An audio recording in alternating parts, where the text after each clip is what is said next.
gross. There's a bumper sticker that reads, "God said it, I believe it."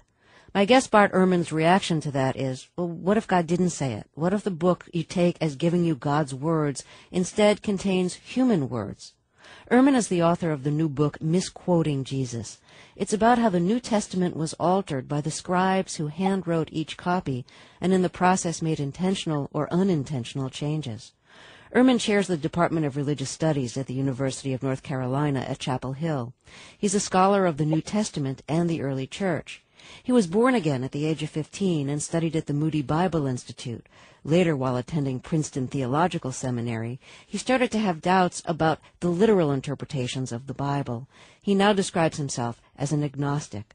Let's start with how the Bible was hand-copied for almost 1,500 years.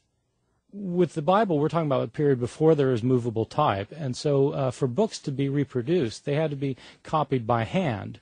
And so all of the books of the New Testament and all of the books, in fact, from all of antiquity were reproduced by hand, which is a very slow, painstaking process.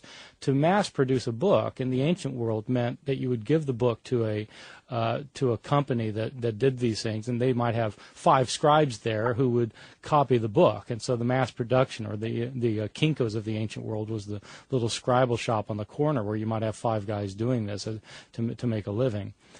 So the books got copied out by hand, and copying a book by hand, of course, meant copying it one sentence, one word, one letter at a time, and that's not only a painstaking and slow process. It's also the process is open for mistakes to be made, either accidental mistakes, as a scribe is just being careless, or possibly he's tired, or possibly he's inept.